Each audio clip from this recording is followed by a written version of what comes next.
Have you ever wondered what secrets might still linger behind the high stone walls of ancient temples, where the gods were said to dwell, and where men in long robes moved like shadows under the flickering light of oil lamps? Perhaps you are, listening to this now in the stillness of night, lying in a quiet room, or with the faint hum of the outside world drifting in through the window. Your breathing is slow, your body relaxed, yet your mind is gently stirred by the thought of a world where religion and fear intertwined so deeply that they shaped every heartbeat of those who lived within it. If you are new here, remember to subscribe, because we bring you the kinds of history that sleeps quietly in the corners of dusty scrolls, waiting to be awakened. And tell me, where are you listening from? Lahore? London? New York? Or are you lying in the dark, eyes half closed, waiting for sleep while this story moves through the air like incense? Tonight, we speak of Babylon, the mighty city of the Euphrates, where towering ziggurats reached toward the heavens, and the breath of the gods was believed to move through the streets. This is the story of the priests who claimed to serve the fool, divine, and the young men, untouched by any woman, whose bodies were said to be destined for the gods themselves. To be a male virgin in Babylon was not simply to be inexperienced. It was to carry an invisible mark, a kind of sacred vulnerability that the temple claimed as its own. Priests draped in fine linen and wearing crowns of hammered gold or polished bronze would move silently through the temple courtyards, their sandals whispering against the stones. And in certain chambers, hidden behind thick walls decorated with carved images of gods with stern eyes and clenched fists, rituals would take place that few dared speak of aloud. These rituals were presented as acts of purification, the cleansing of body and soul before the gaze of the divine. But beneath the chants and the incense, there was another truth, one that bound fear and obedience into the flesh of the young. The night would begin with the sound of bells and the smell of burning cedar or myrrh. A young man, chosen for his purity, would be led into the inner sanctum. There, the air was heavy with perfume and smoke, and the only light came from oil lamps whose flames quivered with every movement. The priests would begin reciting prayers in the old tongue, words so ancient that even the young man might not fully understand them. Yet their repetition worked like a slow tide, eroding his sense of self and drawing him deeper into the will of the temple. Some rites required that the young man fast for days beforehand, so that his body was weakened, pliable. Others demanded that he be bathed in water mixed with herbs and salt, the liquid poured over his skin while the priests chanted of purity and surrender. But then would come the parts no outsider was meant to see, where the body was touched, examined, and offered in ways that blurred the line between worship and domination. The priests would say these acts pleased the gods, that every pain, every humiliation, was a step toward spiritual perfection. Yet to the young men themselves, it was a night of confusion, of being trapped between the weight of sacred duty and the quiet scream of something deeply wrong. And always, when it was over, they were told to remember, this was for the gods. This was their path to eternity. They would emerge into the cool night air of the courtyard, eyes adjusting to the light of the torches, their bodies wrapped again in linen, but with a heaviness that would never quite leave them. Others in the temple would watch them return, sensing without words what had taken place, and the priests would meet their gaze with a calm that masked their own power. You might be wondering now, what happened after that first night, and how these young men were kept in the temple's grasp for years to come. But the real story is only beginning, and in the next part, we will step deeper into those halls, to the rituals that bound them forever. The morning after such a night in the temple was never ordinary, for the young man who had crossed the threshold of the inner sanctum would awaken not in his own home, but in a chamber deep within the temple's private quarters, where the light of day was softened by woven reed screens and the air still carried the faint, bitter scent of last night's incense. Here, the priests began the second stage of their hold, a quiet, deliberate weaving of control that wrapped itself around the mind as tightly as the temple's linen wraps bound the body. They would approach him not with the same commanding presence of the previous evening, but with a false gentleness, speaking in low, soothing tones as they offered bread and watered wine, reminding him that he had done the work of the gods and was now part of something greater than himself. Yet with every word, they reinforced the idea that he could not leave, not until the gods were satisfied. Babylonian belief was a complex knot of devotion, superstition, and fear, and the priests knew how to pull each strand. They told him that his body now carried the essence of the divine, and that to return to ordinary life would be to bring shame upon his family and misfortune upon his city. Sometimes they would lead him to a courtyard with the temple's sacred animals, white doves, black bulls, and the rare lion kept in a gilded cage, were paraded as living symbols of divine power. And they would say, "As these creatures are kept for the gods, so are you." There were more rituals ahead, they would explain, and each was a test not only of obedience, but of endurance. One such ritual, whispered of among the novices, was known simply as the offering of breath. In this rite, the young man would be made to kneel before the altar while a priest placed a heavy, carved mask over his face, its inside lined with aromatic resins that made the air thick and difficult to breathe. The mask, shaped like the stern face of a god, would remain for as long as the priests deemed necessary, while they circled him with chants that grew louder and more disorienting. This, they claimed, purified the breath for the gods, though the effect was to leave the young man dizzy, disoriented, and dependent on the priest, who finally lifted the mask away. In another practice, the young man might be led to the temple baths, not the public ones filled with warm, inviting water, but narrow stone pools fed by channels of cold, mineral-rich water drawn from deep beneath the earth. Here, under the watch of 2 or 3 priests, he would be submerged again and again until his body trembled from the cold, each immersion accompanied by recitations of ancient verses about the drowning of sin. To an outsider, such acts might seem cruel, but within the sealed world of the temple, they were framed as acts of love from the gods, love that stripped away all weakness.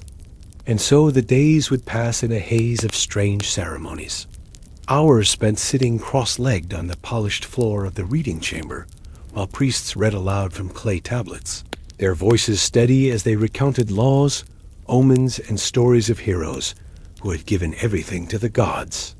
Nights spent sleeping on mats in shared rooms, the air heavy with the breathing of other novices who, like him, had been taken from the outside world and reshaped here.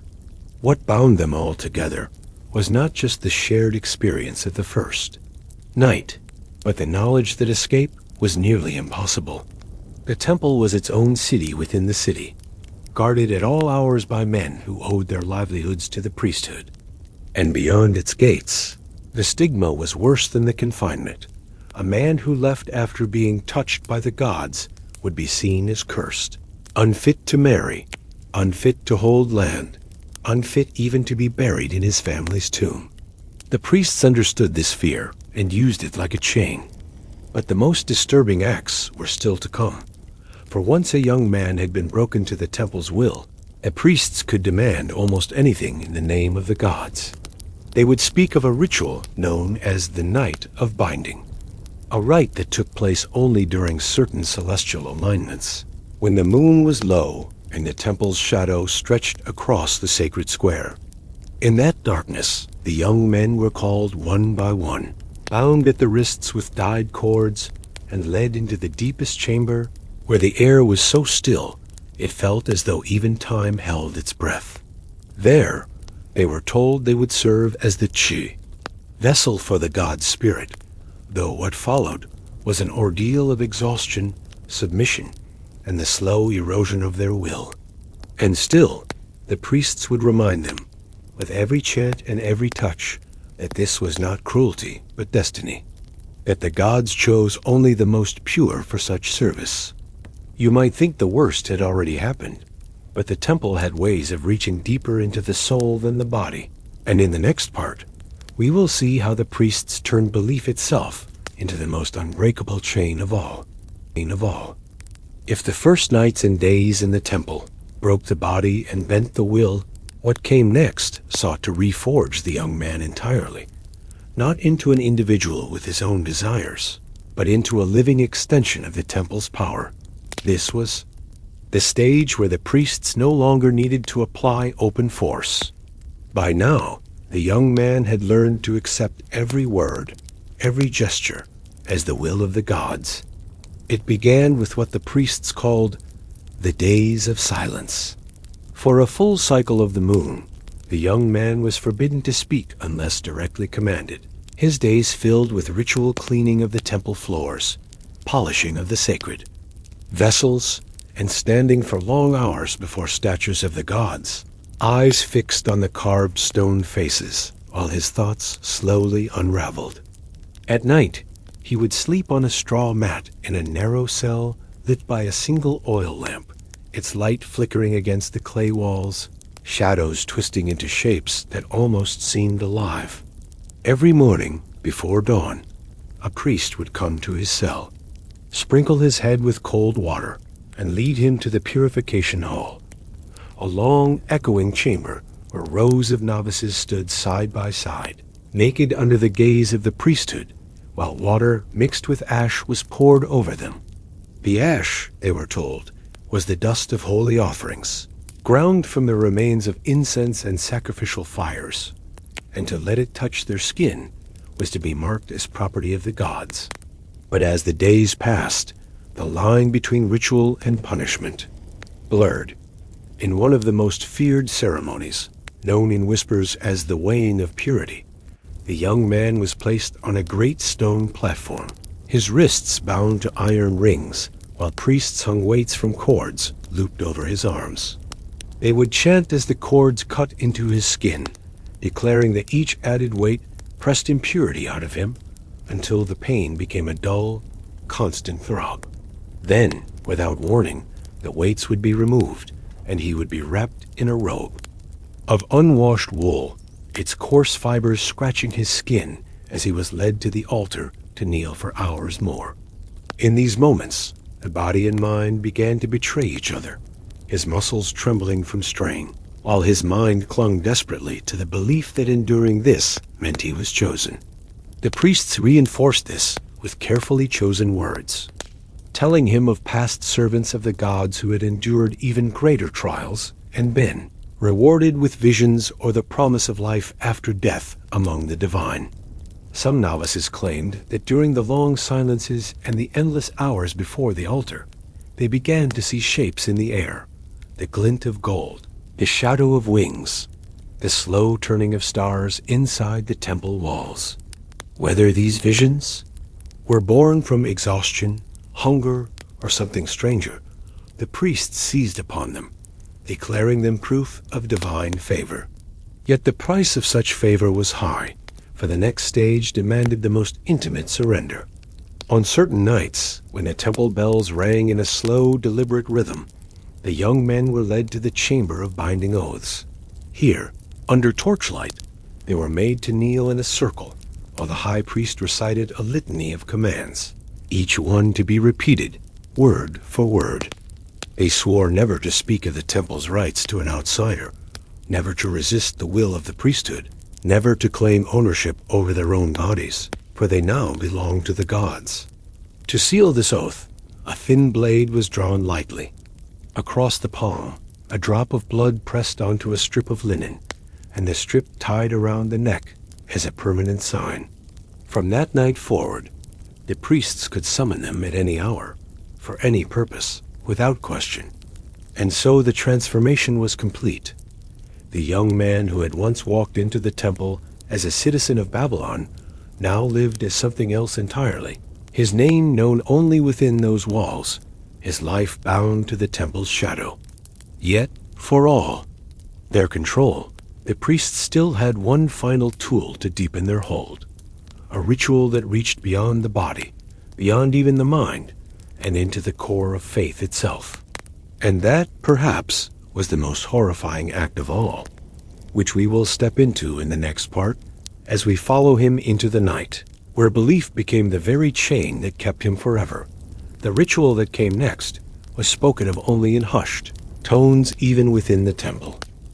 A rite that the priests claimed could open a mortal soul to the voice of the gods themselves, but which, in truth, served as the deepest lock on a young man's loyalty. It was called the Night of the Speaking Shadows, and it began with an elaborate preparation that lasted several days. The chosen novice was fed only a thin porridge mixed with bitter herbs that dulled his senses and loosened his grip on time. He was kept apart from others, placed in a small chamber where the light was never quite day nor night, for a reed screen over the narrow window softened every ray into a muted glow. At set hours, priests would enter, their faces hidden behind bronze masks shaped like divine beings, and they would whisper verses into his ear, the same phrases over and over, until the words began to feel as though they came from within his own thoughts. When the night of the ritual arrived, he was taken through corridors he had never seen before, deeper into the ziggurat, where the air was still and heavy, and the walls were slick with the damp of centuries. The passageways narrowed until they opened into a low chamber lit only by a circle of oil lamps on the floor. Around this circle, shadows danced and twisted, their shapes shifting with every flicker of the flames. The priests sat in a ring beyond the lamps, their robes pooled like dark water, their eyes catching the light so that they seemed to glow. In the center of the ring, the young man was made to kneel, his head bowed, his hands resting on the cold stone. A heavy, carved headdress was placed upon him, a weight that pressed down not only on his skull, but on his thoughts, narrowing his focus to the low hum of the priest's chanting. The words rose and fell in strange cadences, like a tide pulling him under.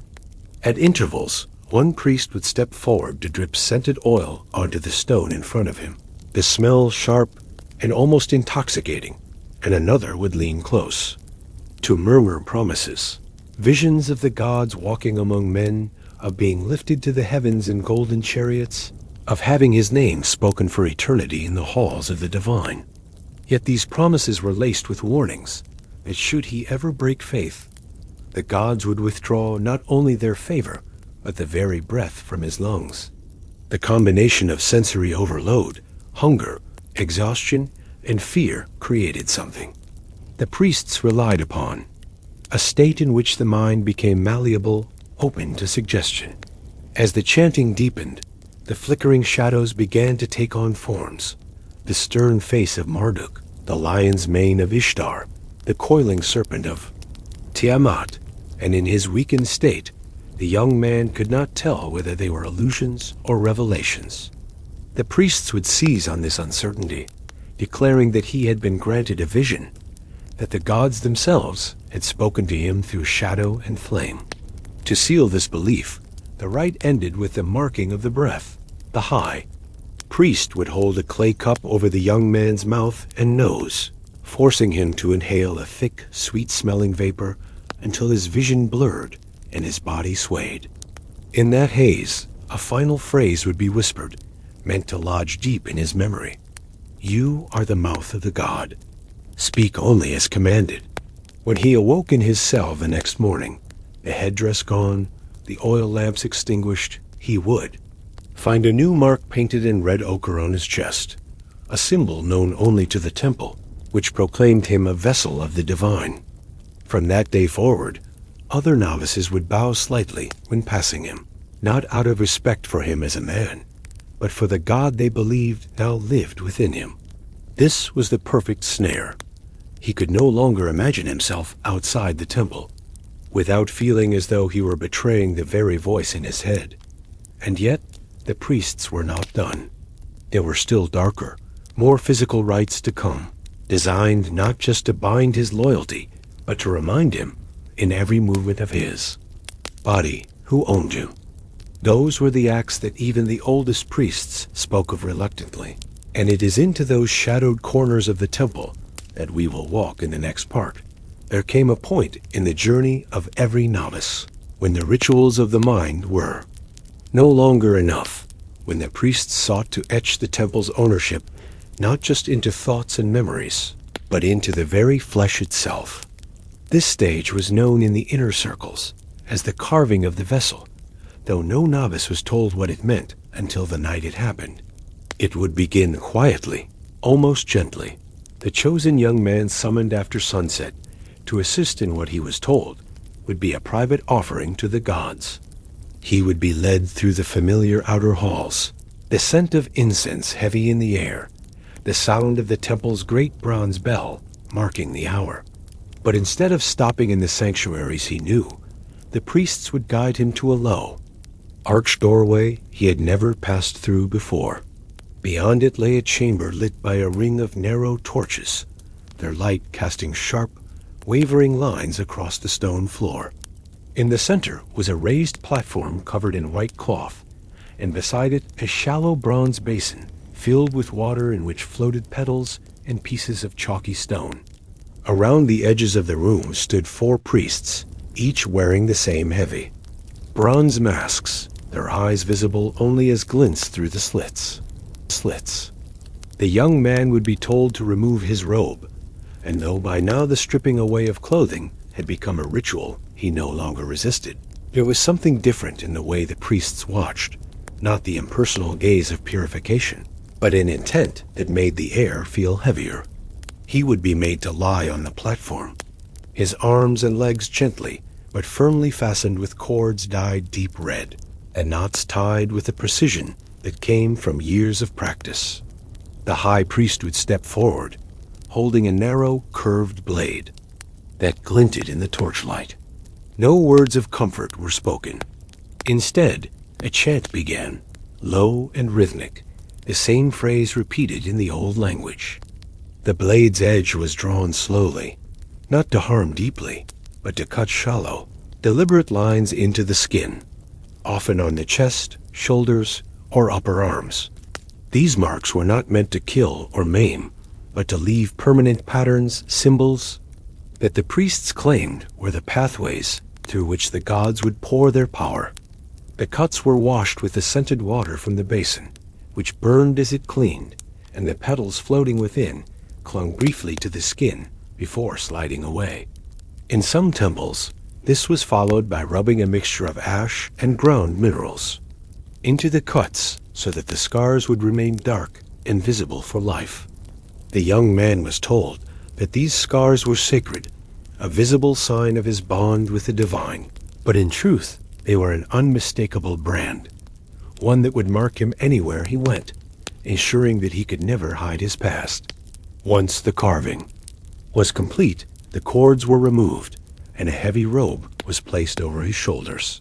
He would be too weak to stand immediately, so the priests would support him, leading him to kneel before the altar where an oil lamp burned low. Here, they would press his forehead to the cold stone, whispering that he was now a true vessel, that the gods could see through his eyes, hear through his ears, and command through his mouth. The psychological weight of this moment was immense. Many novices described feeling as though they no longer existed as individuals, that they had been emptied out and filled with something else, something that belonged entirely to the temple. Over the following days, the wounds would heal slowly, each pull of the skin a reminder of the night on the platform. Other novices, seeing the fresh scars, would avoid asking questions, for to draw attention to them was to risk the same fate. Yet the priests would not allow this new mark to be the end of the transformation. Now that the young man was branded, both inside and out, he could be used in ceremonies that were reserved only for the most loyal rites that mingled pain, endurance, and obedience in ways that ensured no chain would ever be broken. And in those ceremonies, the line between sacred offering and human exploitation became impossible to find. which is where we must go next, into the rituals that blurred every boundary until there was no return dot once the marks had healed enough. For the young man to move without constant pain, the priests would draw him into a new phase of service, one that was as much about spectacle as it was about control. This was the time when his body, already branded as a vessel of the gods, would be placed on display in rituals that blended worship with a carefully staged demonstration of the temple's authority over its chosen servants. Among these was a ceremony known as the Procession of the Pure, held on nights when the moon rose full over the ziggurat and its pale light washed the temple courtyard in silver. The novice, along with others who had endured the carving, would be dressed in thin linen that revealed the sacred scars beneath, and they would be led barefoot through the great gates while the city's people gathered to watch. From the outside, it appeared to be an honor, the chance to walk as living symbols of divine favor, but within the novices there was a quiet, tightening dread. The procession was slow, almost dreamlike, the sound of drums in the distance, the scent of incense. Heavy in the air, the feel of cold stone beneath bare feet. At set points along the route, they would stop before altars where priests in towering headdresses would place their hands on the novices' shoulders, pressing down until they knelt. The crowd would murmur prayers, believing they were witnessing blessings, but for the young men kneeling there, the act was another reminder that they could be commanded to yield at any moment, in any place. After the public display came the private rites, hidden once more within the temple's walls. One of these was the Feast of Breath and Flesh, a name that masked its reality beneath layers of poetic language. The young man would be seated at a long, low table in the inner sanctum, surrounded by priests who ate and drank in silence while he was made to fast, his only task to inhale the fumes from braziers burning mixtures of herbs and resins. The smoke was designed to weaken the body and cloud the mind, creating a floating, detached state. In that haze, the priests would speak to him in fragments, images of storms breaking over the Euphrates, of lions tearing enemies apart, of the god's hand reaching down to lift him, until he could no longer tell which thoughts were his own and which had been planted. When the braziers burned low, the priests would rise and the next phase would begin, the trial of endurance. Here, the young man was taken to a chamber with a floor of smooth, cold stone, where he was instructed to stand motionless, arms outstretched, while the priests walked in slow circles around him, tapping wooden staffs against the ground in a steady rhythm. Hours would pass in this way, the sound of the staffs and the aching of his muscles blending into a single numbing sensation. The rule was simple. He could not lower his arms until the high priest gave the command. To fail was to be struck, not as punishment, but as correction. This trial could last through the night, and by the time it ended, the young man's arms would feel as though they belonged to someone else, his legs trembling beneath him. The next morning, there was no rest. Instead, he was required to perform menial tasks, scrubbing the temple steps, carrying heavy jars of water, to reinforce the lesson that his body existed for the temple's use at all times. These physical demands, layered on top of the psychological ones, created a deep, unshakable dependency. The temple became the only world he knew, its rules the only reality he could navigate. And yet, for all the exhaustion and quiet suffering, the priests would remind him, again and again, that his path was one of honor, that he was among the chosen few to serve in this way. The cruel brilliance of it was that over time, some novices began to believe it. They clung to the rituals not because they wanted to, but because without them, they no longer knew who they were.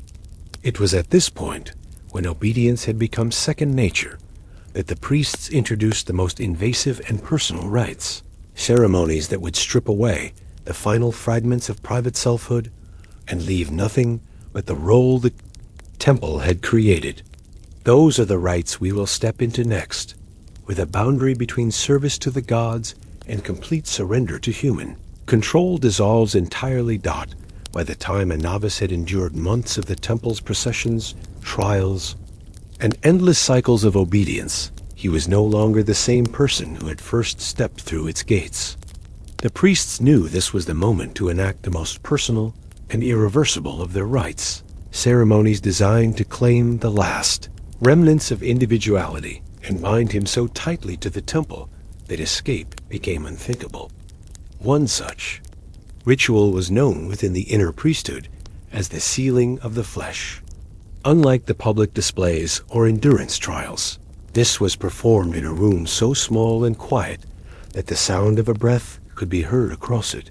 The young man would be summoned after sunset and led through torchlit corridors until he reached a narrow doorway, guarded by two masked attendants. Inside, the walls were hung with heavy fabrics that muffled every echo, and a single lamp burned low in the center, casting a warm, wavering glow. The high priest himself presided over this rite, flanked by two assistants who carried shallow, bronze bowls filled with a thick, dark resin. The novice would be instructed to remove his clothing and kneel on a woven mat before the altar, his head bowed low. The high priest would speak in a voice that was almost a whisper, recounting the god's power to mold mortal flesh as clay, to reshape it according to divine will. As he spoke, the assistants would begin to apply the heated resin to the novice's skin in intricate patterns, over the chest, the back, sometimes the thighs, patterns that matched the carvings on the temple walls. The resin burned as it touched the flesh, not enough to maim, but enough to make the skin throb and sting long after it cooled. Once set, it hardened into a brittle layer that the novice was forbidden to wash away for days. The priests claimed this sealed the divine mark into his body, but it also served as a constant physical reminder of the temple's reach. After the resin had cooled, the high priest would press a carved stone seal into the center of the chest, leaving an impression. In the hardened surface, this seal bore a symbol known only to the priesthood, and it signified to all who saw it that the bearer was bound in body and spirit to the god. But the rite did not end there. The second stage was the offering of submission, in which the novice was made to lie prone before the altar, while the priests placed weighted chains across his back and shoulders, forcing him to remain still under the crushing pressure. The chains were not merely symbolic. Their weight made breathing shallow and slow, drawing the novice into a trance-like state where the mind began to drift between wakefulness and dream. In this state, the high priest would recite a list of vows, each one affirming the temple's absolute ownership, and the novice would be required to repeat them without hesitation. If his voice faltered, the chains would be pressed down harder until the words came smoothly. When the vows were complete, the chains were lifted away, but the sensation of their weight lingered, a ghostly pressure that would return his dreams for years to come. After the ritual, the novice was not returned to his usual quarters, but placed in a small, dark cell for a full night and day, given only water and left to sit in silence. This isolation was meant to deepen the imprint of the vows, to let them settle into the subconscious, where they would remain unshakable. Some who endured it later described the experience as the moment when they stopped thinking of themselves as separate from the temple at all. They had become, in their own minds, part of it, a moving piece of its machinery, a breathing extension of its will. And yet, as much as the sealing of the flesh marked the end of the novice's transformation, it also marked the beginning of his use in the most secretive and controversial of the temple's functions. For while the public saw the priests as keepers of wisdom and mediators of divine will behind the closed doors of the inner sanctum, there existed a category of service that blurred every line between sacred ritual and exploitation, acts that were justified in the name of the gods, but were, in truth, instruments of power over the vulnerable. It is into those hidden, unrecorded ceremonies that we will step next, where the temple's control over the body and spirit was exercised in its most complete form.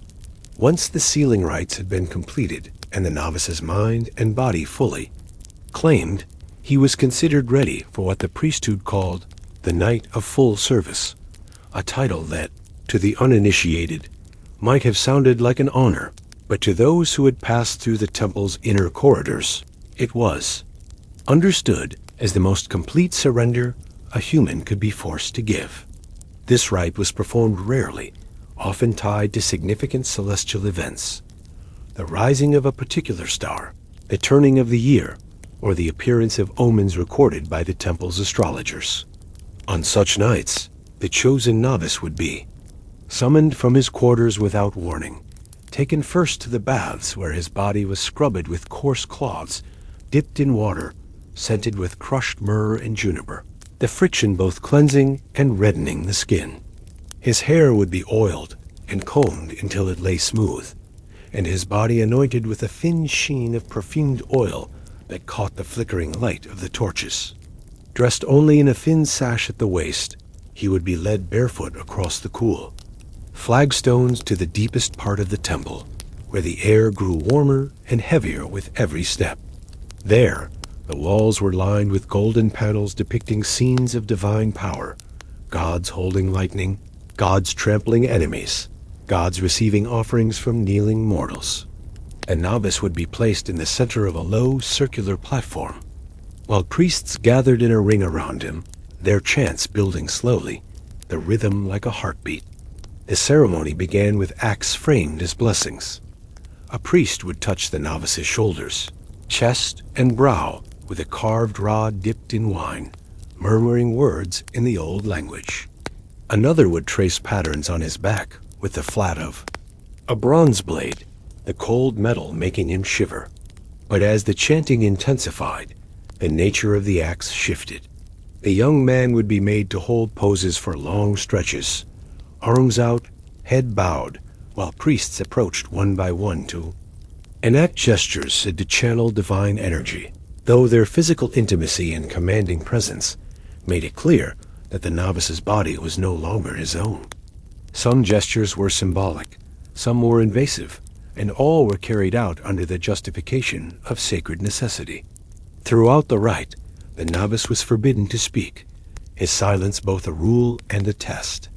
The only acceptable sounds were the whispered affirmations he was prompted to give when a vow was pronounced over him. These vows often blurred into commands, ensuring that obedience became instinctive. The ritual could last hours, the air thick with incense smoke and the low hum of voices, until the novice's sense of time collapsed into a haze of repeated movements, touches, and chants. At the climax, the high priest would step forward carrying a shallow bowl of water in which floated a single pale flower. The water would be poured slowly over the novice's head, the petals clinging briefly to his skin before sliding away, symbolizing the god's claimed ownership of him.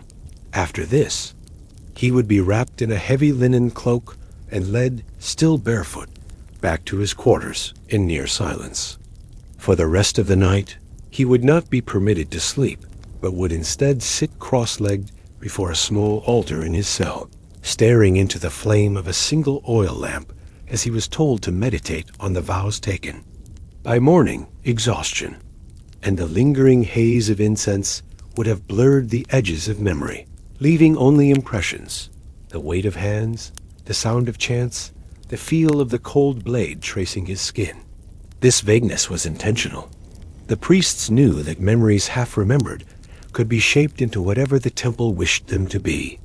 In the days that followed, a novice would be treated with a subtle shift in tone, no longer addressed as a student, but as a servant, his place in the hierarchy fixed.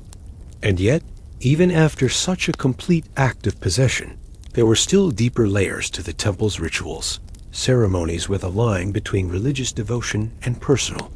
Violation disappeared entirely, hidden from all but the most trusted eyes.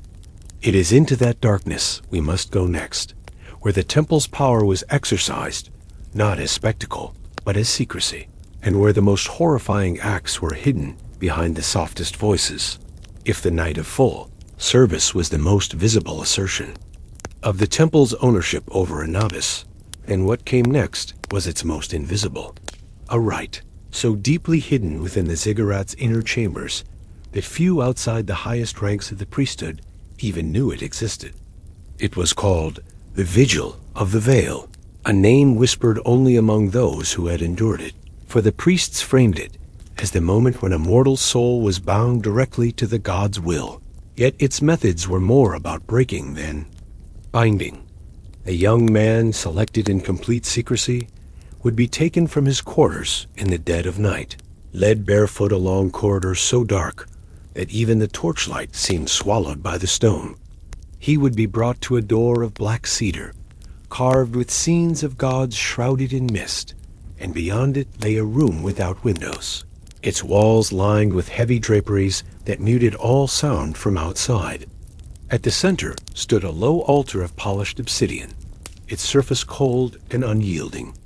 The novice would be instructed to stand before it, while the priests, moving silently, arranged a circle of bronze balls around the room, each filled with a different mixture of herbs, oils, and powders.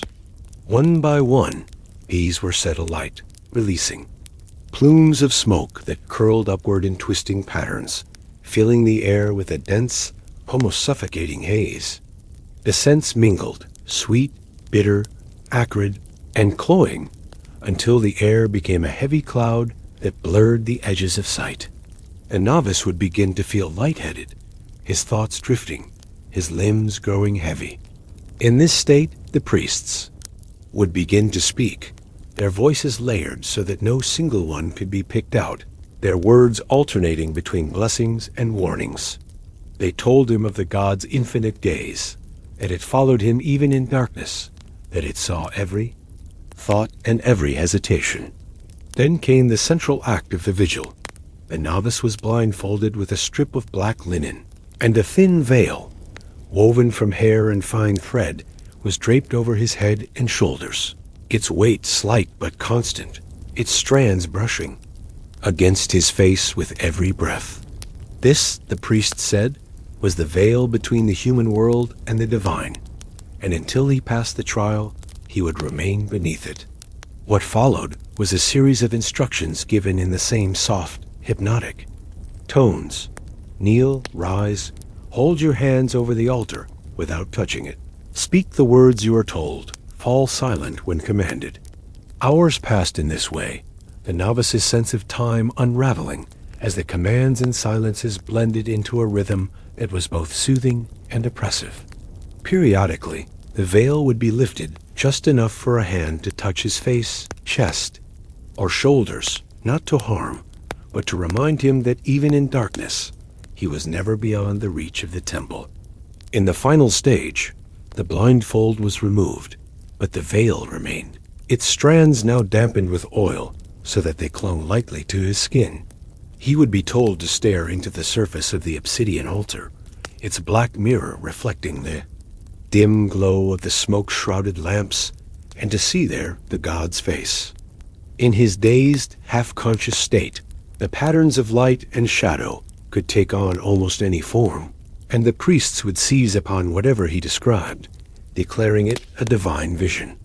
This vision was then sealed with a knot of service, a cord tied loosely around his neck, knotted in such a way that it could be removed, but never untied without leaving a trace. The knot, the priest said, symbolized the bond between him and the god, and it was his duty to keep it intact until the temple chose otherwise. When the vigil ended, the young man was led back to his quarters in silence, the cord still in place, the scent of the burning mixtures still clinging to his hair and skin. In the days that followed, he would find himself touching the knot unconsciously, reminded with every movement that the temple's presence was now part of his body. And while this rite left no scars, like the carving of the vessel or the sealing of the flesh, it left something deeper, a quiet, persistent awareness that even in solitude, he was never alone. Yet for all the psychological weight of the vigil, The priests still had rites that moved beyond symbols and visions into acts. That pushed the body and spirit to their absolute limits, testing not only loyalty, but survival itself. Those trials awaited in the next stage, where the temple's demands would become so extreme that even the most obedient novices would feel the edge of fear again. After the Vigil of the Veil, when the young man's mind had been steeped in the knowledge that the god's unseen gaze was always upon him, the priests prepared him for a rite that was less about subtlety and more about extremity, a test that would strip away whatever complacency had settled in after months within the temple. This was the trial of the four elements, a ceremony that took place only within the inner courtyard of the ziggurat, its high walls blocking the view of all but the priesthood. It was said to represent the novice's complete mastery over fear, pain, and the weaknesses of the flesh, binding him more tightly to the service of the gods through survival itself. The trial began at dawn, when the first light spilled over the eastern wall, and the air still carried the chill of night. The novice, roused from his cell with no food or drink, was led barefoot into the courtyard, where 4 distinct stations had been prepared. At the first, the element of water, he was made to stand in a narrow stone channel through which cold water from the Euphrates flowed continuously. The current was not strong, but it was constant, chilling his feet and legs until they ached. He would remain there while priests recited verses about the cleansing of impurity, each phrase matched with another bucket of cold water poured over his head. Hours could pass here, the shock of the water giving way to a deep, bone-level numbness. At the second station, the element of earth, he was required to kneel on coarse gravel mixed with shards of baked clay, his hands placed flat on the ground before him. Priests would walk slowly around, sprinkling fine sand over his bowed head, speaking of humility before the gods. The gravel bit into his knees, the clay cutting small, stinging lines into his skin, but he was forbidden to shift or brush the sand away. The third station, the element of air, was perhaps the most deceptive. He was made to stand atop a narrow platform, while priests used large, fan-like panels of woven reed to direct sudden, powerful gusts toward him. The wind whipped at his skin, rattled in his ears, and carried the scent of incense and burning oils from braziers nearby. With his arms extended, he had to remain perfectly still, his balance tested by each blast. And then came the final station, the element of fire, the most feared of all. Here, the novice was placed within a ring of braziers, burning with aromatic woods and resins. The heat was intense, the smoke thick enough to sting the eyes and throat. He was instructed to kneel and hold his hands palms down just above the flames of a smaller brazier placed before him, so close that the heat felt like a living thing pressing against his skin. He was not to pull away until the high priest gave the signal, and though the ritual was carefully managed to avoid permanent injury, the sensation burned into memory as surely as any scar. Between each station, the novice was marched in silence, given no chance to rest, drink, or even fully catch his breath. By the time the trial ended, the sun was high, his body trembling from the extremes of cold, heat, and strain. This ordeal, the priest said, proved that he could endure anything for the gods, that his will was unbreakable. But the deeper truth was that such trials cemented dependency. For who else but the temple could lead him through such suffering and call it sacred? That night, he would be given a single cup of warm, spiced milk and allowed to sleep on a padded mat, a luxury compared to his usual straw bed, the small comfort reinforcing the idea that all relief came from the temple's hand. Yet even this reprieve was temporary, for the priests knew that physical trials, while powerful, could fade in their hold over time. What lasted longer were the rituals that reached into the most private corners of thought and desire, reshaping them until a novice's very instincts aligned with the will of the temple. And those rituals darker, more intimate, and even more deeply hidden, lay ahead in the next stage, where the concept of service would be redefined in ways no outsider could imagine. If the trial of the four elements was a test of the bodies, limits, the rites that followed sought to cross the boundaries of the mind itself, to push into the unlit spaces of thought and desire where resistance could still quietly hide.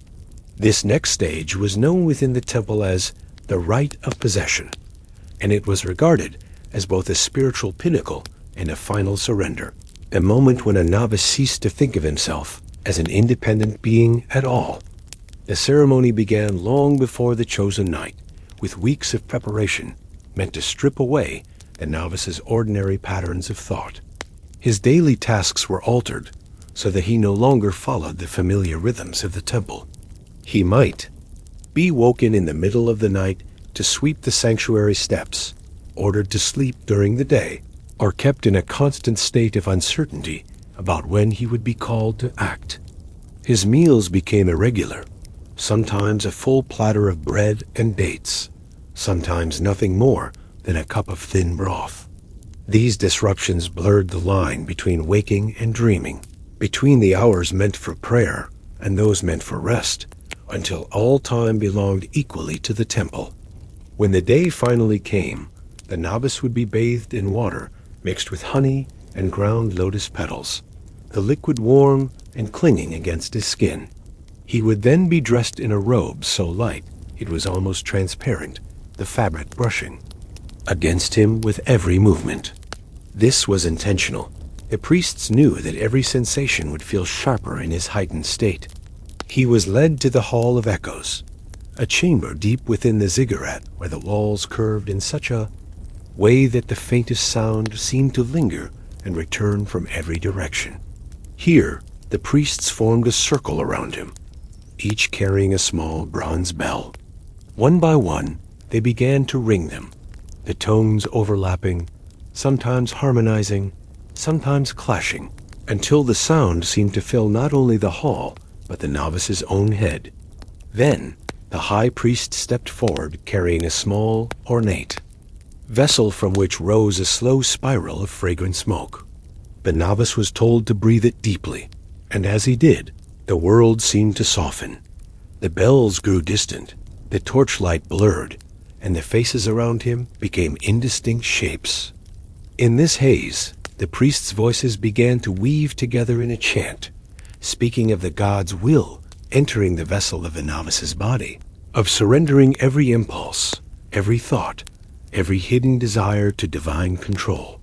The chant was rhythmic and low, its cadence designed to bypass the surface of conscious thought and sink directly into the deeper layers of the mind.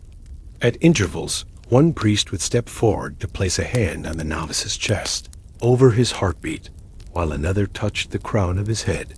These touches were not violent, yet their slow persistence carried an intensity that left the novice unable to think of anything else.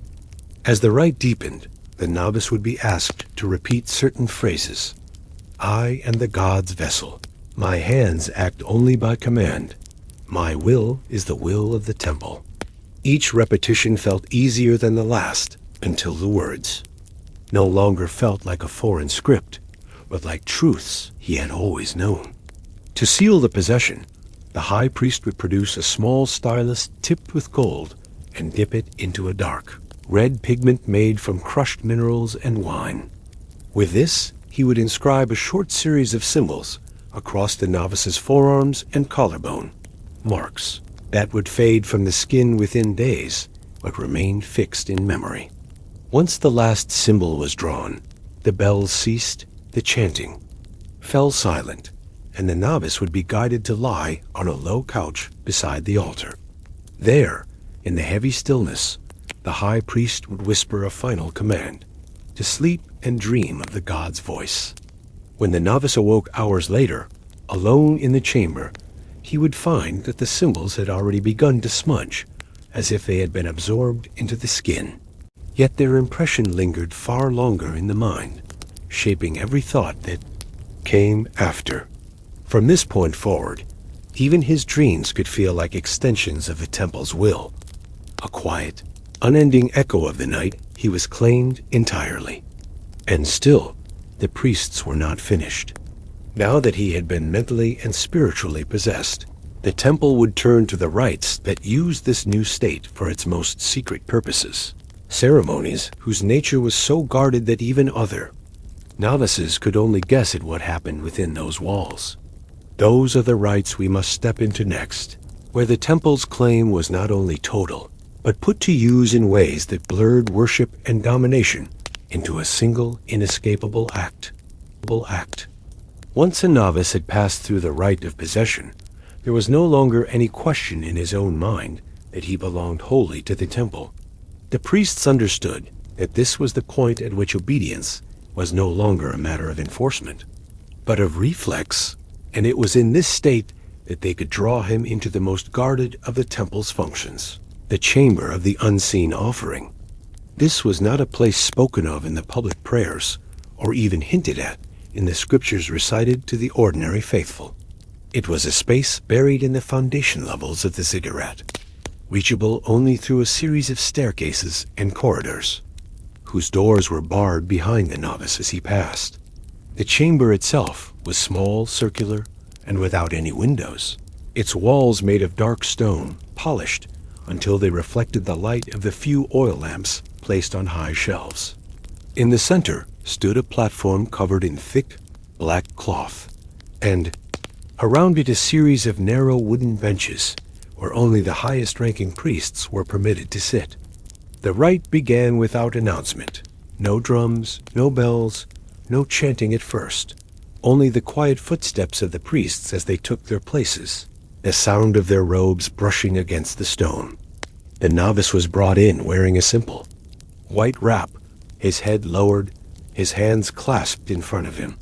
He was instructed to step onto the platform, and once he did, the cloth beneath his feet felt oddly warm, as if it had been waiting for him. The first act of the ceremony was the unbinding, where the priests would slowly strip away his wrap, not abruptly but in measured motions, as if each fold of fabric were a layer of the self being removed. This was not framed as humiliation, but as sanctification, the removal of all worldly barriers between him and the God he served. Once bare, he would be made to stand with his arms slightly outstretched while the priests moved around him in silence, examining him as though he were a statue in need of inspection. Then the chanting would begin, low and unhurried, each voice joining the others until the chamber seemed to hum with a single tone. This was when the living offering portion began. The priests would approach one at a time to touch, press, or anoint different parts of his body with oils, perfumes, or powders, each application accompanied by a whispered invocation. These invocations were not prayers for the novice's benefit, but commands to the god, instructing the deity to accept the novice as an offering of service, obedience, and flesh. The touches were deliberate, sometimes lingering, and their sequence followed patterns that the priests guarded closely. Patterns meant to break down the boundary between sacred ritual and physical submission. The novice, already conditioned by months of training and possession, would remain still, his breathing deep and even, his mind half adrift in the incense-laden air. The act could last for hours, with moments of stillness broken only by the faint crackle of the oil lamps and the soft shuffle of robes. When the priests decided the offering was complete, the novice would be reclothed in a heavier robe dyed deep crimson, a color rarely worn by novices, and signifying that he had entered the circle of complete service. From this night forward, his duties in the temple would change. No longer merely a participant in public rites, he would now be called upon for ceremonies so secret that they were never recorded, their details preserved only in the memories of those who performed them. In these, the temple's claim was exercised in ways that even the novice might never fully understand, for the boundaries of his own will had long since been eroded. And yet, for all that had already been demanded, the temple's rites still had further depths to reach.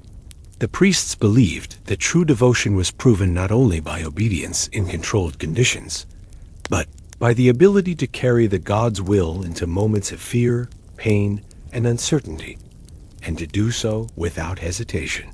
Those trials were still ahead, and they would push the novice into territories where survival itself became an act of worship. It is into those trials that we must step next, where the final traces of resistance are burned away, leaving only what the temple has created. Once a novice had been brought into the circle of complete service, the priests no longer viewed him merely as an initiate to be shaped. He was now a tool to be tested, an instrument through which the temple could measure the limits of obedience. This stage of his transformation was marked by what the priesthood called the trial of darkness and flame, a ritual designed to push the novice into a state where fear and pain became indistinguishable from devotion. The trial was always conducted in the same place, the underhall of the ziggurat, a long, narrow corridor deep beneath the temple, where the air was heavy with damp stone and the faint metallic tang of old sacrificial fires. The novice, summoned without warning, would be stripped of his robe and given only a simple cord to tie around his waist. His wrists would be loosely bound in front of him, not as a restraint, but as a reminder of his subservience. He was led barefoot through the passage, the stone floor cold at first, then warming as they approached the heart of the ritual chamber. Here, a shallow pit ran the length of the floor, lined with flat stones, and within it smoldered a bed of embers that glowed faintly red in the dim torchlight. This was the path of flame, and though the novice was never meant to be burned severely, the heat alone was enough to make his skin prickle and his breath shorten. The priests would lead him to one end of the pit, murmur the invocation to the god of fire and renewal, and then command him to walk slowly across the stones. Each step was deliberate, the heat radiating upward into the soles of his feet, his muscles tightening instinctively against the rising discomfort. At the far end, he would be met by two priests who poured cool water over his feet, not to ease the pain, but to prepare him for the second phase. This was the descent into the chamber of night, a space so dark that even the glow of the embers seemed to vanish upon entry. The novice was guided by the hand into the center, where he was made to kneel on a smooth stone platform. The high priest's voice came from somewhere unseen, reciting verses about the god's dominion over shadow and light, life and death. Suddenly, a single brazier was lit before him, its flame small but intensely bright in the surrounding darkness. Into this flame, the priests would cast small handfuls of powders, some fragrant, some acrid, sending up plumes of smoke that alternated between soothing and choking. The novice was told to stare into the flame, to keep his eyes fixed on its shifting patterns, no matter how they stung from the smoke. Around him, the other priests began to move in slow circles, their footsteps soft but constant, their voices rising in a chant that seemed to make the flame pulse in time. Occasionally, a hand would brush against his shoulder or back, not forcefully, but enough to remind him that he was surrounded, that every movement was seen and measured. As the hours passed, fatigue and the hypnotic repetition of light, scent, and sound began to erode the novice's sense of self. The heat of the brazier, the coolness of the stone beneath his knees, the shifting presence of figures in the darkness, all blurred together into a single, continuous sensation. The purpose of this was not simply to test endurance. It was to create a memory so deeply tied to physical sensation that it could be recalled at will by the priests in later rituals. When the chanting finally ceased, the novice was led back through the corridor, his feet tender from the path of flame, his eyes still seeing the afterimage of the brazier's glow. He was allowed to rest for a short time, but the trial was considered incomplete until he presented himself at the altar at dawn, offering a libation of oil and reciting the verses he had heard in the darkness without error. Failure to remember a single line meant repeating the entire trial. For many, this was the moment they realized that the temple's control had reached a point beyond resistance. Their minds no longer their own, their bodies conditioned to endure whatever was demanded. And still, there were further rites too. Ones that would leave marks not just on the skin or in the memory, but in the very way the novice thought about his own identity, reshaping it until even the thought of life beyond the temple seemed alien. Those rites waited just beyond this trial, and they would be the ones to complete his transformation in ways no outsider could ever see. After enduring the trial of darkness and flame, the novice had crossed yet another threshold, but the priests knew there was still one more layer of selfhood to strip away, the part that defined him not just as a servant, but as a man with his own sense of identity. This stage of transformation was carried out through a rite called the wearing of the god's face, a ritual as symbolic as it was invasive, for its aim was to overwrite the novice's own sense of who he was, with the persona the temple wished him to embody. The rite began with the novice being led to the Sanctum of Reflections, a chamber whose walls were lined entirely with polished bronze panels. These panels did not show perfect reflections like glass or water. Instead, their slightly warped surfaces bent and stretched the image so that a man might see himself taller, broader, or strangely distorted, never exactly as he truly was.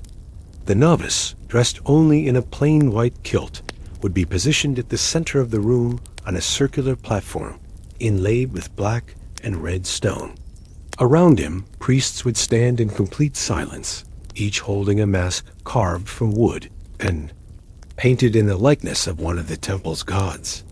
At the high priest's signal, the novice was ordered to turn slowly, looking at his reflection in every panel as he rotated. The subtle distortions played tricks on his perception, his own face appearing alien, his scars seeming deeper, his eyes darker. Then the high priest would step forward and hold up a mask, explaining in slow, measured tones that the novice's own face, his own name, his own life belonged no longer to himself, but to the God he served. A mask would then be placed over his face, its inside lined with soft leather, scented with myrrh and cedar. It fit snugly, so that every breath carried the faint taste of the oils used to polish it. Wearing the mask, the novice could see only through narrow eye slits. His view of the room narrowed and focused entirely on the altar before him.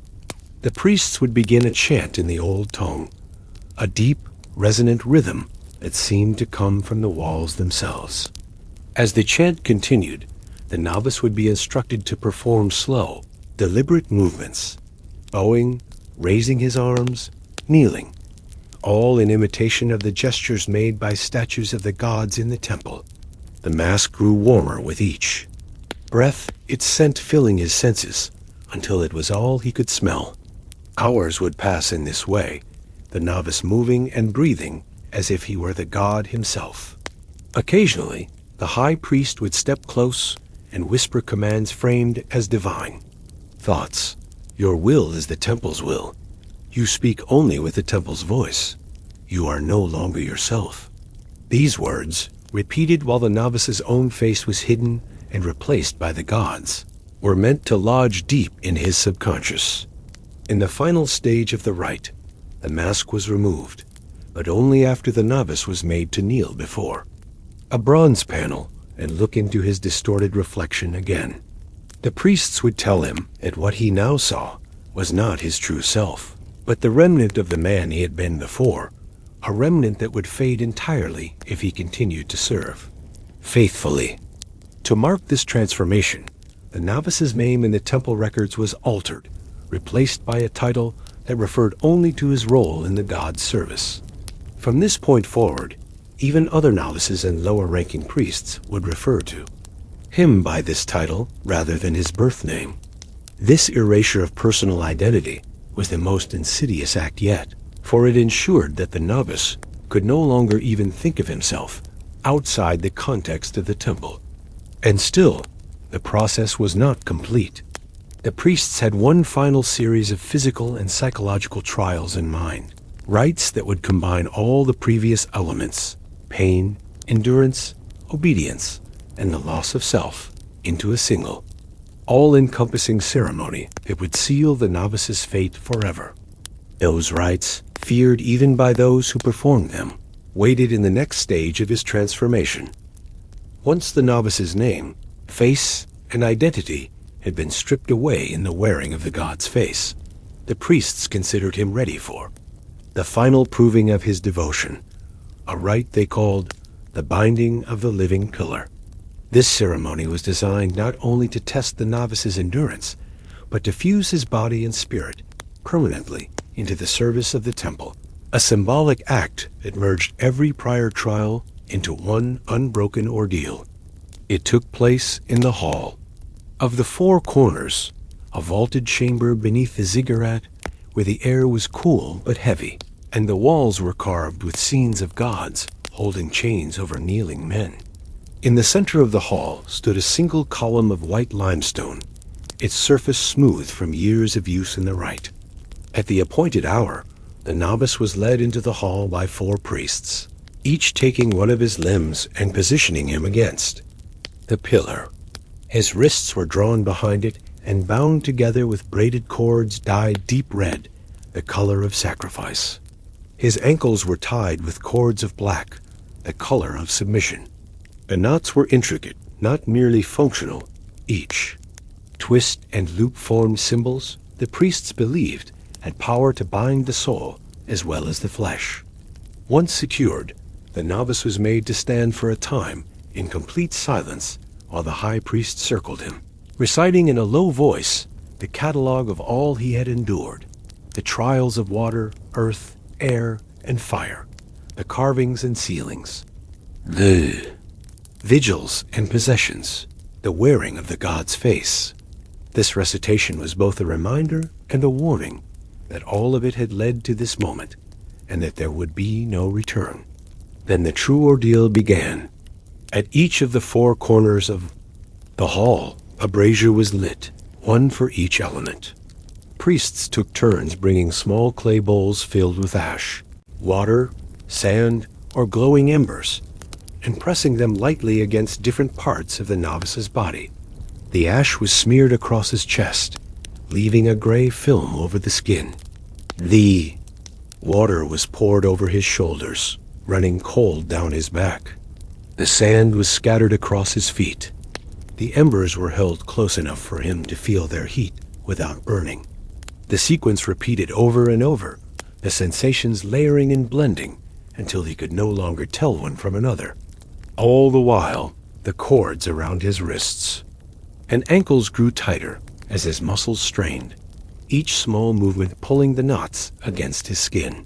The high priest's voice rose and fell, sometimes booming with proclamations, sometimes dropping to a whisper that forced the novice to strain to hear. The words were a mixture of praise and command. You have no will but ours. You are the pillar that holds the temple. The god's breath moves through you. Hours passed this way until the body's complaints became a distant hum, and only the voice and the binding remained. In the final stage, the cords were loosened just enough for the novice to kneel at the base of the pillar. The priests placed their hands upon his head in unison, pressing down until his forehead touched the cold stone floor. A shallow bronze bowl was brought forth, filled with oil infused with spices and powdered gold. This oil was poured over his head, running down his face and chest, pooling on the floor around him. It caught the lamplight, turning his skin into a glistening surface that reflected the flicker of flames from the four braziers. The high priest declared that he was now bound not only by oath and scar, but by the essence of the god, and that this binding would hold until death. The oil was left to dry on his skin, a tacky, fragrant film that clung to him as he was led away. For the rest of the night, he was kept alone in a dark cell, the scent of the oil and the pressure of the cords lingering like ghosts of the ritual. When he emerged at dawn, He was greeted not with celebration, but with quiet acknowledgement. A nod from the priests, a new place in the temple's order, and the knowledge that he could now be called upon for any service, at any time, without refusal. Yet even this was not the true end of the transformation. There remained one last category of rites, spoken of only in fragments, where the temple's control reached its purest and most private form. Ceremonies that took place with no witnesses, but the god, the priest, and the novice himself. It is toward these final and most hidden acts that the path now turns. By the time the novice had survived the binding of the living pillar, there was nothing left in his life untouched by the temple. His body marked, his name erased, his will rewritten.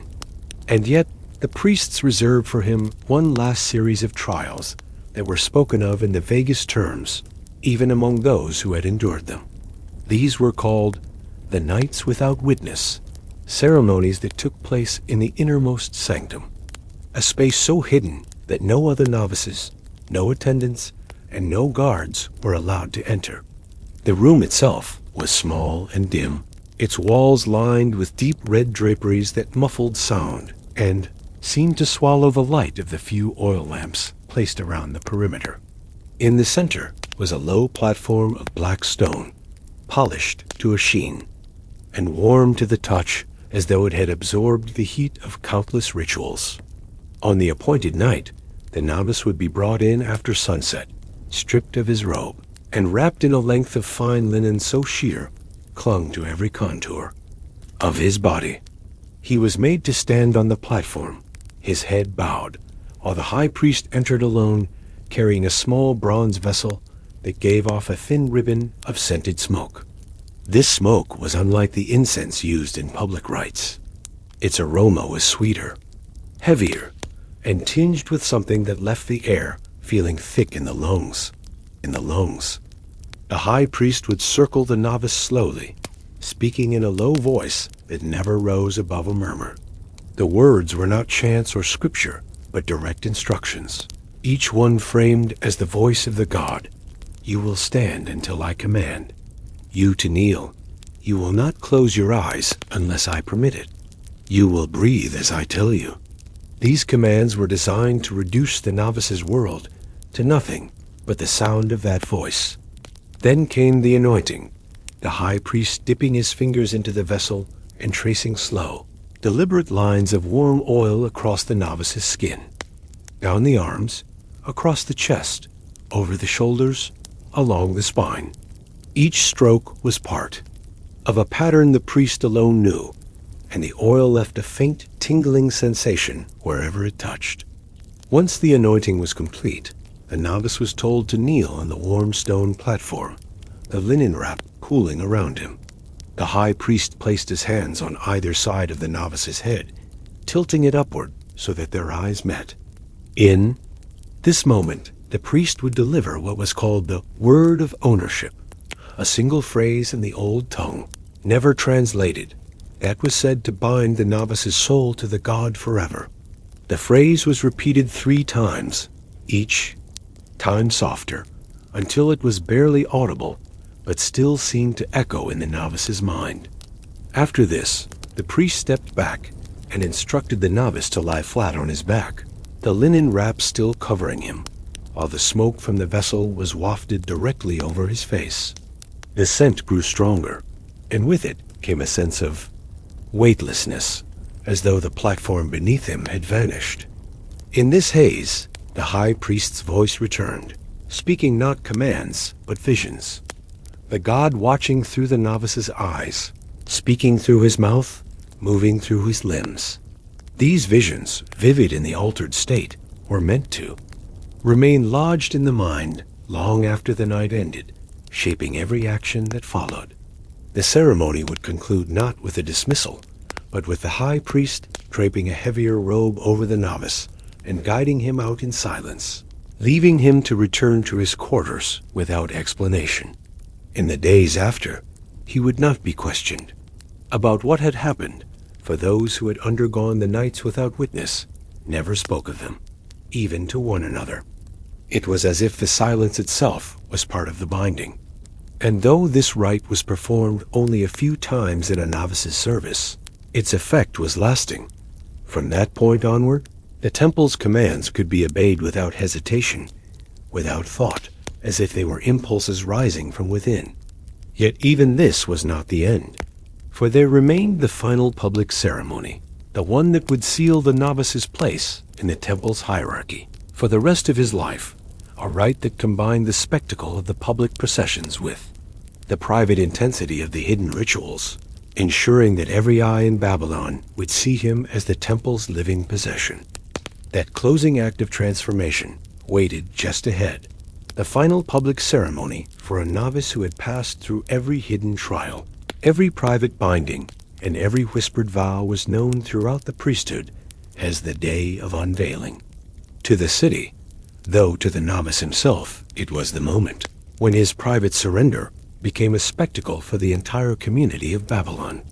This was the rite that fused the two worlds he had inhabited, the silent, guarded chambers of the temple and the open, sunlit courtyards where the faithful gathered, into a single display of ownership so complete that no one, not even the novice, could imagine him apart from the god's service again.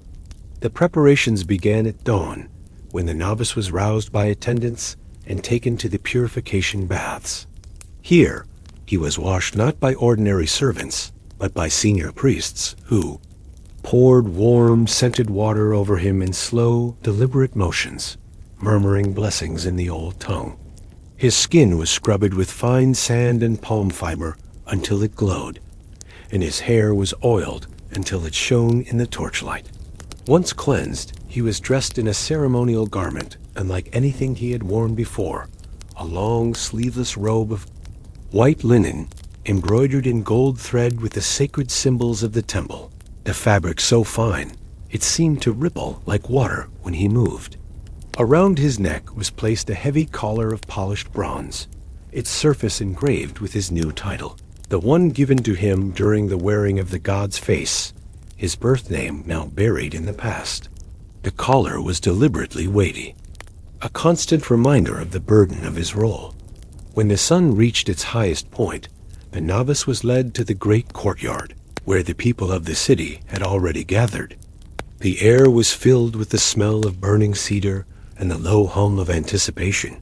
The ziggurat loomed above, its steps lined with priests in their finest robes, and at the center of the courtyard stood a raised platform draped in crimson cloth. A novice was brought to this platform and positioned so that every eye in the crowd could see him. The high priest stepped forward, his voice carrying over the murmur of the assembly, recounting the long journey the novice had taken. Not in detail, for the private rites were never spoken of, but in grand, symbolic terms. He has been cleansed by water, tested by fire, shaped by the god's hand, and sealed with the breath of the divine. As the high priest spoke, other priests moved around the novice, adjusting his robe, sprinkling him with fragrant oil, and brushing gold dust over his shoulders, so that the sunlight caught him in a halo-like glow. Then came the moment of unveiling. Two attendants stepped forward and lifted a thin veil of woven silk from the novice's head, revealing his face to the people. This was not the face of the boy who had first entered the temple. It was the face the temple had made calm, expressionless, and framed by the symbols of the god's service. The crowd murmured in awe, some bowing, others raising their hands in prayer.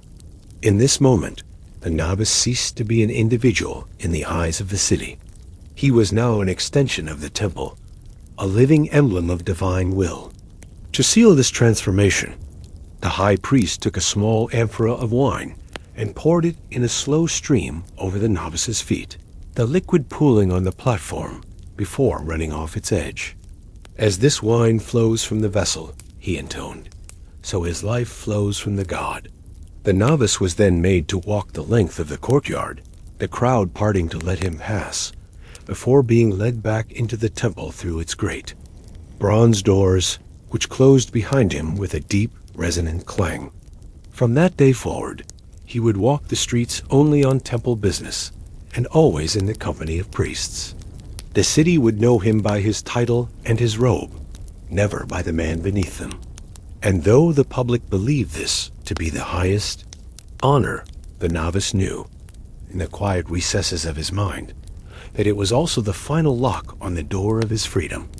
Yet even after this grand display, the temple had one last role for him to play, a position that would keep him within its walls for life, where he would train and oversee others who walked the same path, ensuring that the cycle continued without end.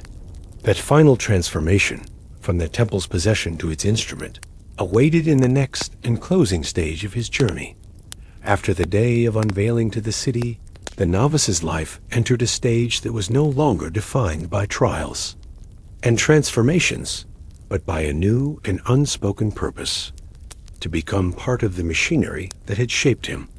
The temple did not waste its most thoroughly broken and remade servants. Instead, it refashioned them into instruments for molding others, ensuring that the cycle of obedience, surrender, and ritual never ended. This final transformation was marked by an appointment to what the priesthood called the Circle of Watchers, a small, elite group whose duties were carried out entirely within the ziggurat's inner spaces. The novice, now considered a full vessel of the god, was summoned to a private audience with the high priest in the Chamber of Seals, a dim room whose walls were covered with clay tablets recording generations of temple service. Here, the high priest would speak to him not as a supplicant, but as a member of the order, explaining in calm, deliberate tones that the god had now called him to oversee the next generation of initiates. This was framed as the highest honor, but beneath the ceremonial language lay a truth the novice understood instinctively. He was being asked to become the hand that would guide others through the same slow dismantling he had endured. His first task was to observe, to walk among the younger novices during their chores, their studies, and their early rituals, noting which showed signs of resistance, which yielded quickly, and which might require more focused attention.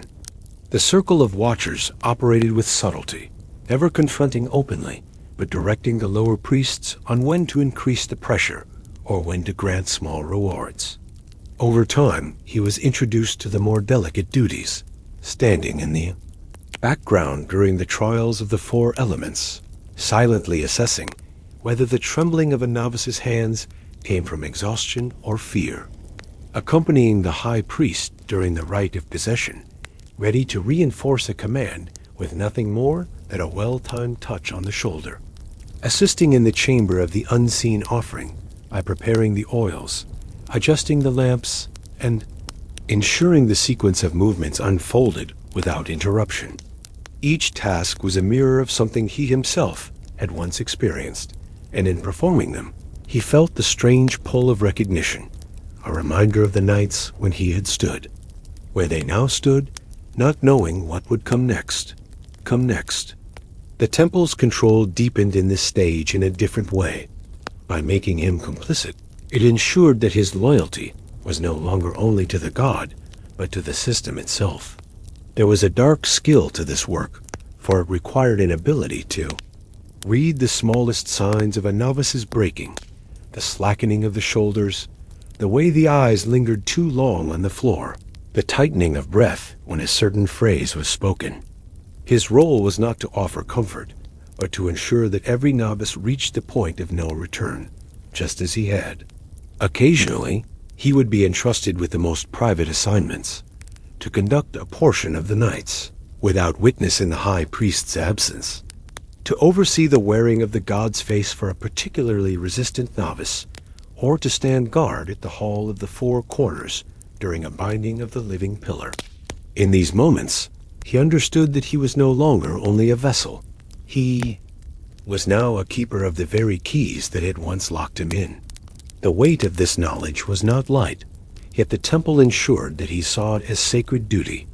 Ceremonial words were spoken over him, declaring that he now carried the gods' gaze into every corner of the temple. His days became a pattern of silent observation, subtle intervention, and unbroken ritual, and with each passing month, The man he had once been grew fainter in memory, replaced entirely by the role he played. In time, his voice, his manner, and even his thoughts aligned so completely with the temple's that no one could tell where his will ended and its commands began. And so the circle continued. Those who had been bound became the binders. Those who had been tested became the testers. And those who had once been remade became the makers of others. This was the final, unrecorded truth of the temple's power, that it did not simply claim a life for the god, but used that life to claim others in turn. And while the people of Babylon saw only the grand processions and the shining faces of the unveiled, the real work, the most horrifying acts, were carried out in silence within the high walls of the ziggurat, passed from one generation of the temple's possessions to the next dot by the time he had served years within the circle of watchers. The man who had once entered the temple as a trembling novice no longer thought of himself in those terms at all. His life was the temple, his purpose, bound to its walls, and every act he performed was a reflection of the conditioning that had shaped him. Yet even this role, powerful within the inner hierarchy, came with its own shadowed obligations, for the priesthood believed that true loyalty was not proven only through the molding of others, but through periodic renewal of one's own bindings. These renewals were known as the return to the beginning, a series of rites that required the once novice, now overseer, to relive fragments of his own initiation, ensuring that the chains forged in youth were kept tight in age.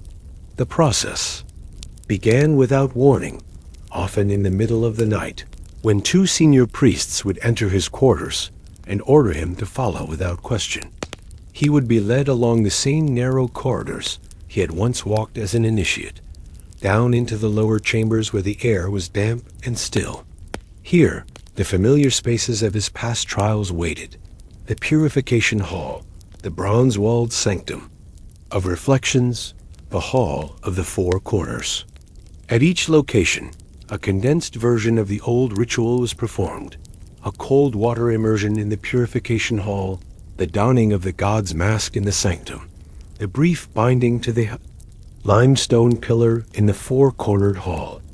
None of these were as long or as intense as the first time, but the sequence was enough to stir the memory, to bring back the sensations of surrender, to remind him of the night his will had first been broken. Between each station, he was required to recite the vows of service, his voice steady and without hesitation. These renewals were not punishment. They were maintenance, a way of refreshing the deep imprint the temple had made. But they also served another purpose, to remind him that no matter how high he had risen, he was still owned. After the renewal rites, he would be sent back to his duties with no acknowledgement that anything unusual had occurred, as if the night had been a dream only he remembered. And perhaps that was the most insidious part, the quiet reassertion of control woven so seamlessly into the rhythm of his service. Over the years, he would see others in the circle of watchers undergo the same renewals, their expressions calm yet distant in the days afterward, as though some old echo had been awakened within them.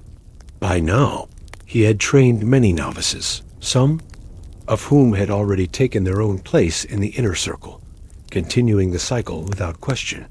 He had watched boys arrive from the city, from the villages along the Euphrates, from far-off lands conquered by Babylon, each believing they were stepping into a path of honor and enlightenment, only to be drawn step by step into the same inescapable web, and he had learned to hide any trace of pity, for pity was not the temple's way. Still, there were moments, rare and fleeting, when he found himself standing alone in the great courtyard at night, looking up at the stars beyond the ziggurats, towering form, and feeling the faintest memory of the person he had been before. The memory would pass quickly, washed away by the morning bells and the summons to duty, but it was enough to remind him that somewhere, deep beneath the layers of vows and scars and titles, there was still a man who had once been free. The temple counted on that man never rising again. And so the cycle continued, each generation of priests shaped in the image of the god, each novice remade into a keeper of the same system that had claimed him. Yet as the years wore on, the consequences of this unbroken chain began to seep beyond the temple walls, shaping the city's very understanding of devotion, power, and the bodies it demanded. Those consequences, and the way they ensured the temple's control would last long after any single priest had gone to dust, were the final chapter of this story, the part that revealed just how far the reach of these horrifying acts truly extended. Perhaps your eyes are already growing heavy now, the long, quiet corridors of this story still echoing in your mind. But before you drift away, there is one last chapter to walk through, the part where all that was done in shadow left its mark on the world outside the temple walls. By the time the man who had once been a novice reached the final years of his service, the system that had shaped him was so deeply embedded in Babylonian life that it needed no explanation. The people saw the public processions, the grand unveilings, the steady presence of priests in every civic ceremony, and they accepted it as the natural order of things. The unseen truth, the long sequence of trials, bindings, possessions, and transformations, lived only in the memories of those who had passed through them, and those memories were not spoken aloud. This silence was its own form of power, for it allowed the temple to appear spotless, while continuing the same acts generation after generation. The man, now gray at the temples and slower in his step, still served in the circle of watchers, his role having shifted from direct oversight of novices to advising those who now carried that responsibility. He was a living example of the temple's endurance. The boy who had entered with uncertainty had been stripped, remade, displayed, and finally reshaped into an enforcer of the same system. And yet, in quiet moments, he sometimes wondered whether the god whose name had been invoked in every act had truly demanded such rites, or whether the rituals had become a language of power spoken only by men. That thought never lingered long. The temple had trained him too well, but it would surface at times, like a faint ripple on still water, before disappearing again into the depths. Beyond the ziggurat, the influence of these rites could be seen in subtle ways, in the way parents spoke of the honor of sending a son to the temple, in the way no one questioned the authority of the priesthood, in the way the city itself bent to the rhythms of the temple's calendar. The physical marks left on the bodies of those who had served were mirrored by the invisible marks left on the city's collective mind. And so the acts we have walked through, the purification baths, the carvings, the sealings, the vigils, the bindings, the private ceremonies without witness, were not merely moments in the life of one man, but the tools by which a whole society was shaped to accept the will of the temple as unquestionable. If you are still awake, perhaps you are thinking of the quiet weight of such a system, of how it could grow so complete that even those within it could no longer see where it began. And if your eyes are already closed, then maybe these images will follow you into sleep. The echo of footsteps in a bronze-walled chamber, the scent of oil and ash, the faint clink of a chain being drawn tight. This is the way such histories live on. Not in the scrolls of kings or the grand speeches of conquerors, but in the slow, unbroken rhythm of rituals repeated over centuries, each one leaving its mark. We have walked from the first trembling steps of a boy into the temple to the final measured pace of a man who had become part of its foundation, and in that journey we have seen the most horrifying acts not as sudden cruelties, but as a long, quiet shaping that never let go. If you have listened all the way to the end, you now carry a piece of that story with you. Perhaps you will think of it the next time you see a monument and wonder what was given, willingly or not, to raise it. And perhaps you will join us again, here in the stillness, as we breathe life into other sleeping histories. Until then, let your eyes close if they have not already, and rest. Subscribe if you have not, so that the next time we wander into a forgotten past, you will be there with us. Other stories are waiting. They always are.